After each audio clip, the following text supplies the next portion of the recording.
Welcome to the Skeptical Auditor podcast. I'm your host, Dr. Hernan Murdock. Today we continue our conversation with Anthony Chan, an internal audit services manager at Vonia Global. In this episode, we talk about ways to control a room when making presentations, some suggestions on how to overcome the challenges of obtaining reliable data, what managers can do to help their teams leverage the power of visual analytics, and how reimagining our audit approach can produce extraordinary results. All that and more, starting now.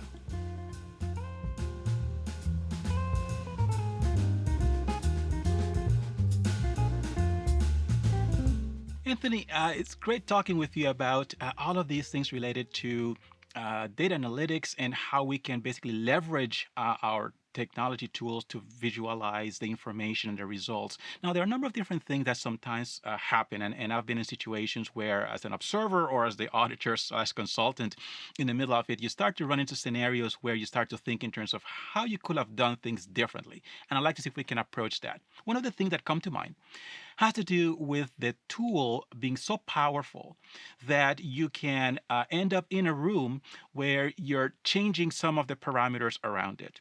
So let's say you go into the room with either a static image or you go in with a live data set, and then you're going to start to change switches or parameters and things like that. So what is the advice that you have for people who have this very powerful tool at their disposal? How can they make sure that they're in control of the situation? That's a really good question. Most important thing for me is setting boundaries with the tool, the meeting, or else you can just go haywire. Haywire meaning that your visualization charts will be like frozen or glitching. So if you set the appropriate boundary with the tool, it can be very, very, very useful to look at specific scenario. So a concept of scenario planning. So during an audit process or a walkthrough, you look at, hey, what's a different scenario if we use this for the payables or the receivables? And so using the right appropriate tools with a dynamic set can really help with scenario planning and look at things that you need to scope in. So yeah, there's a lot of good value in that as long as you set the appropriate boundaries.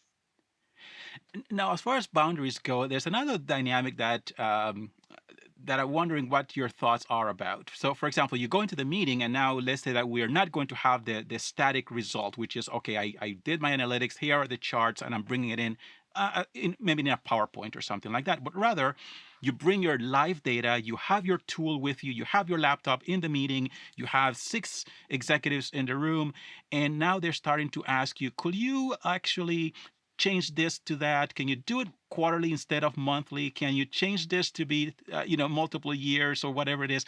They're basically asking you to reshuffle the data live. Is that something that you have run into? And how have you managed to keep control of your meeting so that it doesn't drift away and you miss the opportunity to convey your message because it's gone away from you? The early part of my career, that's all I did. It's like because the manager or your client, they tell you, so just do it. And then I realized after doing like 30 of these, I realized, well, then the meeting gets out of hand. That the half hour or the hour turns into like half a day, and you don't get any a workshop. Productivity. I used to call those instead of being a meeting or a presentation, turns into a workshop. They should have called it the workshop from the beginning instead of just a meeting. But that's the point. If you set the right boundaries and hopefully you know what the CIO, the CFO, the manager or the facility person, whoever you're dealing with, understanding what they want, their needs before, and prepare so that when you come in with that dynamic data set, you know what to look for so that you can accommodate. Because I said it a little bit earlier, the last thing you want is to start shuffling and then the screen freezes, or one of the executives or someone that's in the room goes into a tangent. And so really owning the room, controlling the workshop is very, very critical. Mm-hmm. When you think about data and obtaining the data, because we are talking about what you do with it, but let's back up a little bit, because one thing that comes to mind is obtaining the data. And over the years, I've had so many conversations with practitioners who tell me that they have different experiences. Sometimes they have direct access to databases so they can extract themselves. Sometimes they have to go through someone, sometimes IT or other groups, and so on. What has been your experience? And I know it may vary by organization, but I'm just curious about the diversity of experience that you've had as regards or related to obtaining information. What are some of the ways that you get it? Well, that's actually one of the challenges. One of the challenges in data analytics and analysis from a data person like me, that's a big barrier because it can be in the ERP system or financial system, but you may not know where it is. Or with the explosions of data across cloud systems, you have these lakes, you have these data ponds. And so now you're asking, well, which one is it? Is it the data lake that is for the AP I want to use for this, or the financial planning analysis, the FP&A pond? And so understanding and finding which one to use is a challenge in itself. But the other Mhm. challenge is also trying to get access. Do you go through a ticket? Do you ask this person? So a big challenge is the barriers in where and understanding how to get the data. If the organization was using cloud computing and they had have a third party provider handling some of this, is that a scenario that you've also encountered? And what are some of the ways of getting it from a third party provider like a cloud provider? Hopefully, you have the good contracts, secure channels to get the information, because a lot of time it is pretty difficult with certain cloud providers, big names. They're not just going to give you it right off the bat. They want you to connect through an API, a BAPI, or you're going to have to fill out this form and we'll FTP it. There are those barriers, there's hurdles. But if hopefully you know someone in IT or you know someone at the company, and hopefully they can work with you to either uh, download the necessary tools, request the right instruments so that you can connect and get the data in a secure manner. And what you just described highlights the importance of something we were talking about earlier, which was there's of customer service, building the relationship with the organization, and making sure that you understand your audience, explaining why we need it, and making sure you also have those connections within the organization so that they can help facilitate this process. And of course, we also have the let's call it the compliance tools, right? The contracts that are going to give you the opportunity to obtain that information. That should also be there as well. But I think these are some of the things we also need to keep in mind. You've been in this field for a long time. Have you seen an improvement in the quality of the data? We know there's more, so the amount is there, the quantity. How about the quality? Are you seeing an improvement there? Yes and no. I always see data quality issues. With more data, you're always going to have data quality exception. So has it improved? I see both ends. There are instances I can tell you no, but there's instances where if an organizations, if they had set up a good master data governance program, a good governance for data, if a Mhm. structure, the people, the process, the technology, if all is there, and then I say yes. There are a lot of instances, success stories, working with Center of Excellence COEs that have been established. Uh, it has improved since I started back in 2006. Mhm. Okay, that's very good. Uh, I'm always curious about that because that's one of the things in terms of the quantity and the quality. And sometimes you find a lot of data, but you have very hard time getting good quality data that's going to be reliable, and that can present a big challenge because no matter what your intentions are, if the data not there, you just can't do what you're trying to accomplish. But I would imagine that to your point about IT and just data governance in general, that this is again in many cases even a potential recommendation, even at the very beginning of the engagement. If for some reason there's no data to be had, or what you're getting is of such poor quality, that in and of itself, I think, is an observation. Will you say? Yes, I've seen it with even clients today where you observe the data and you see the exception, but then you have to take it a little step further, as you mentioned earlier, is understanding, well, what are some of the reasons why, the root cause? And some of it may be because through mergers and acquisitions, the data has really made it through that way. And you're like, oh, okay, then would it be a bad idea to have a cleansing program or an activity where this gets refreshed and looked at? Oh, yeah. Some clients will buy into that.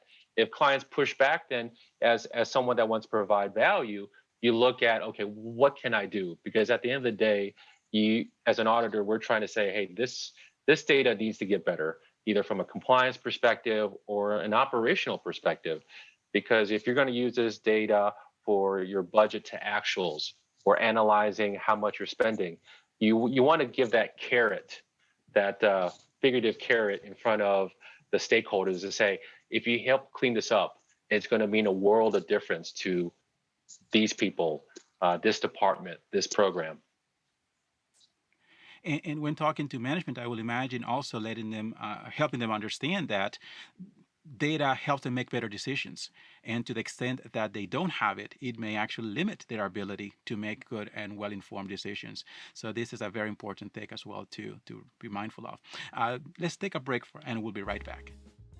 This episode is brought to you by ACI Learning. Are you looking for CPE credits, professional development, to continue your education, or a custom team training solution? Here at ACI Learning, we've been building high-quality training for over 40 years, meeting the needs of every learner. Our training solutions will keep you and your team engaged and motivated to learn, helping students stay sharp in their field and better serve the organization. Join thousands of global audit, risk, and compliance professionals. Visit acilearning.com to find out how we're disrupting the audit learning space. So, Anthony, as we're thinking about the work that we have done, and you've been in this field for so many years, I will imagine you have a number of experiences that relate to projects where some were probably very, very good and some probably not so good. So let's talk about some of those really good ones. Let's be positive when we start this conversation here. So, what are some of the projects you will say that was one of the best projects ever, and what made it so? I would say the best projects, I'll start out broadly, are those where you need planning and you need structure. Because that's the type of person that I am, is like I try to part the sea, or I try to put structure if it's not there.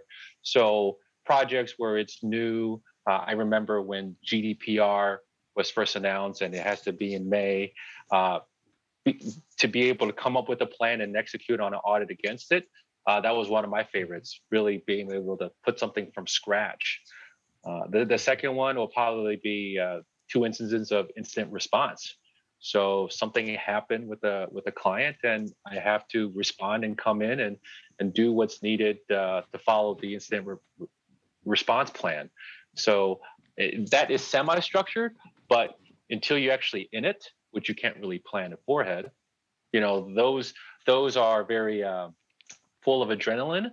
But it's very, I think it's very cool, because it's what I ended up doing and providing value back. Those are some of my best projects, and I had a fair share of some bad ones.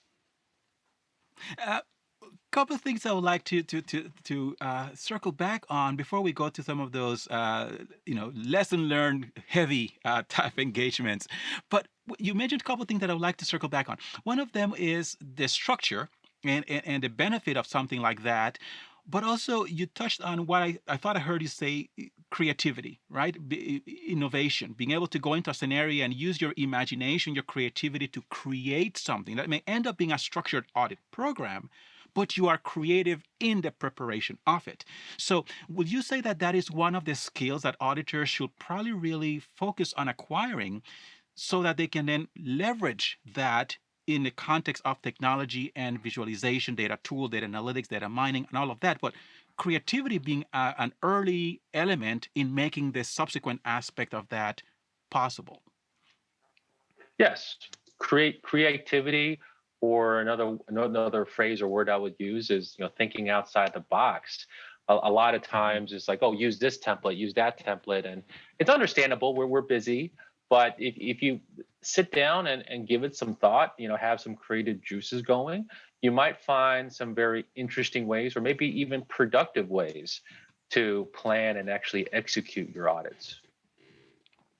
And I think that this is important because when we're thinking about risk-based auditing, right? Every scenario will be a little bit different, so we need to adapt to that reality. Even if you're looking at manufacturing, you mentioned manufacturing organizations earlier, and I'm thinking, well, what you manufacture, the amount that you manufacture, the location where you manufacture, and so many other things playing to that. So a manufacturing company is not like every other. So there's room for creativity even in that context. So that, I believe, is very, very important, something that we should probably really emphasize. So I like that part of it.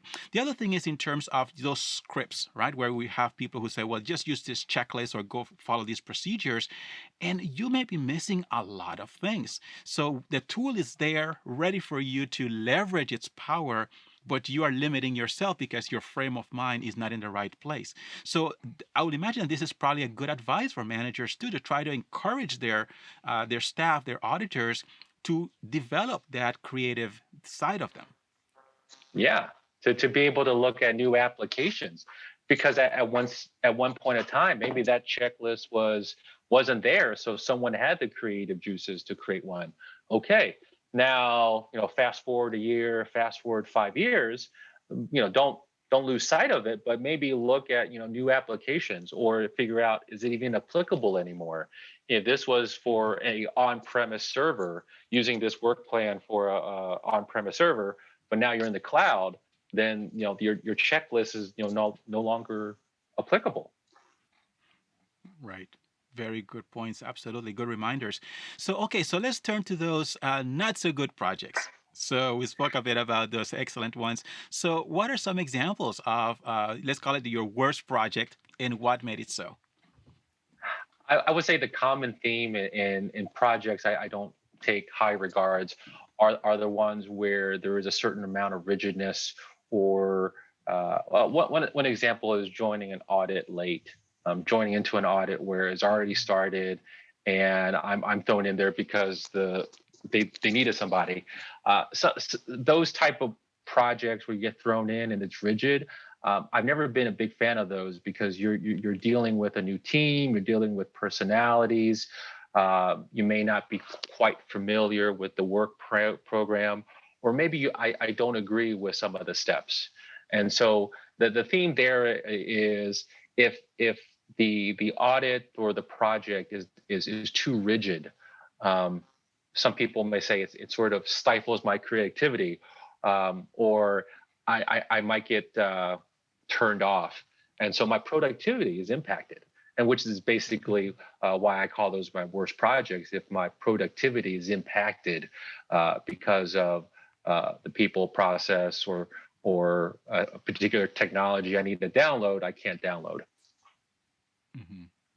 Yes, and that's of course very important also for managers and team leaders to keep in mind when they are scoping out a project and when they are executing the project, to have a mechanism to onboard people and to explain the rationale if that needs to be done. And I would imagine in many cases it needs to be done, because otherwise we can end up in the situation that you just described, where someone is brought in and they don't quite understand the context, or it is so rigid when it probably didn't need to be so rigid.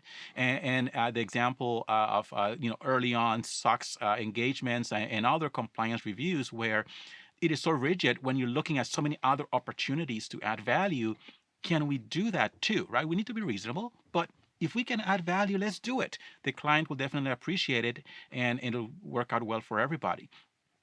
So when we're thinking about auditors who are fairly new, let's say they are starting out in this field, and with all the things that have happened, are happening, and that we see and look forward to happening, what advice would you give someone who's starting out? The same advice I give to high schoolers that I talk to, college, anyone that's young and green, is to really learn about the industry. Industry agnostic is what I'm trying to say, is learn about manufacturing, learn about procurement, learn about how widgets are made. If you have that inquisitiveness, I think that's a big part of being proficient. Proficiency, one of the key areas from the IIA, is if you're willing to ask questions and learn something, that's going to make you a better auditor. If you're someone that is, nope, I got to do X, Y, and Z, A, B, C in that order all the time, then that's something that I haven't really seen be sustained successfully in people. So young people starting out in the field, learn as much about various industry as much as possible, because that will help you, especially during the interviews. When you're interviewing for a position or interviewing in a role, what do you know about my company? What do you know about procurement? What do you know about this? And if you can speak to it, those will give you the opportunities. Excellent. Very, very good advice there, of course, as we're looking in terms of how we can become, how we can nurture not only that job, but our career going forward. So that's very good advice. So when we're thinking about all of these different things that happen and all the complexity that you're dealing with and all the different tools and the challenges you encounter and the need to address different audiences from the operations staff, all the way up to senior management and all the way to the board. What makes you happiest and what motivates you to keep going? The ahas. I said it early on in my career with being analyzing curriculum, student data, is being able to bring the aha, customer service, as I mentioned, because when ahas come and it's the CIO, the CFO, and good decisions are made, that's value added. Two, I get a satisfaction because I help make change. Because I personally believe change is important to improve. Because if you're not a mechanism, instigator of change, then nothing is good. It's never going to happen. So if I make change happen in a positive way, then it's going to have a downstream impact. To my clients, it may be the sales team that I'm supporting. But guess what? If I support the sales team, that might support or help the customers, the end customers. So I always look at it ultimately who can benefit from my advice, my time, my talents. Excellent advice. Trying to make sure that we add value in everything that we do. We're not only protecting value, but creating value, and that we're also going to help the organization and be part of that ecosystem that is going to help the organization accomplish its mission. Anthony, it was a joy talking with you. Thank you very much for being so generous with your time and for sharing your insights. I really appreciate it. Thank you for listening to the Skeptical Auditor podcast. And a big thank you to our guest, Anthony Chan. If you're looking for more ways to stay ahead of the curve and earn CPEs, check out Audit Pro TV On Demand, subscription learning for auditors by auditors. Visit acilearning.com/auditprotv.